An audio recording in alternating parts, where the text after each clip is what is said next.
Welcome to the new Camtasia Studio. We encourage you to watch and play with this Getting Started project video to learn some of the most important concepts of using the editor. If you want more in-depth tutorials that will walk you through the entire process of recording, editing, and sharing your videos, then please watch the Getting Started tutorials using this link under the Help menu. The editor is divided up into three main areas: the clip bin, the timeline, and the canvas.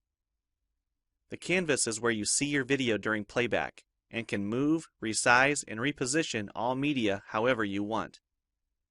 The timeline is where you assemble and edit your video.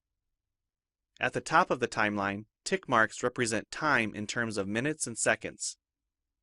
When building a video, you'll work in a horizontal manner, beginning from the left and moving sequentially through time toward the right. The tracks are layered on top of each other, so media you add on higher tracks is viewed on top of media on lower tracks in the canvas. For example, this callout is placed on top of the video track on the timeline, and therefore is on top of the screen video on the canvas. If I drag the video track on top of the callout on the timeline, the callout is now hidden behind the video on the canvas. Use the zoom slider to magnify the view of the timeline. This is very helpful when making precise cuts and selections, like removing ums in your audio. New media can be dragged and dropped on an existing track, or a new track is automatically created when media is dropped at this location at the top of the timeline. To change the position of a clip on the timeline, just drag it. To change the duration of a clip, drag the edges in either direction. An important part of the timeline is the playhead. To view your video, click play. Notice how the video and the timeline's playhead stay in sync. Click anywhere along the timeline and the playhead moves to that point. To remove a portion of your video, make a selection with the green in point and red out point. Then click the cut button. If you don't want media cut on a specific track, just click the lock icon.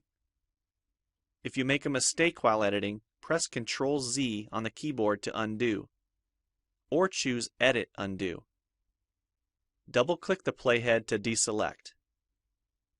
Next, we'll look at the clip bin in the library. The clip bin holds recordings, audio files, images, and title slides being used in the project you're currently working on. The library stores video clips, intros, callouts, title slides, and other media assets you want to use from project to project. It is pre-populated with professional content you can use in your videos. You can download more media from our website by clicking this link. You'll find a lot more music, callouts, and animated titles to use in your projects, and it's all free. Once you find something you like this callout for example, just drag it to a track on the timeline and resize and reposition it as needed. Double-click the callout on the canvas to open the Callouts tab and edit the text, or change any of the text properties like color or size. You can find a number of other callouts to use in your projects by expanding the Shapes menu. You've probably noticed the video zooming in and out at times, for example here when it's zooming into the timeline. To learn more about adding and customizing zoom and pan animations to your video, check out the other Getting Started tutorials on our website. We've talked about some of the tabs already, but be sure to explore the others for adding and editing special effects. If they don't all show up as tabs, click on the More tab to explore others, like the speech-to-text capabilities and captions, and the improved quizzing. Also, transitions can now be dragged directly to the timeline and added on top of clips. So we've shown a few ways you can navigate and edit your video. But how do you get content into your video? To make a new screen recording, click the Record the Screen button. If you already have an audio or video recording you'd like to use, click the Import Media button. When you're done with your video project, you'll need to click the Produce and Share button to create a shareable video. Expand this menu to see a variety of presets. We have a new video player that plays back your MP4 video and includes other interactive features like table of contents, closed captions, quizzes, and even hotspots. These features are available when hosting your video on TechSmithScreencast.com or the video and player on your own web server.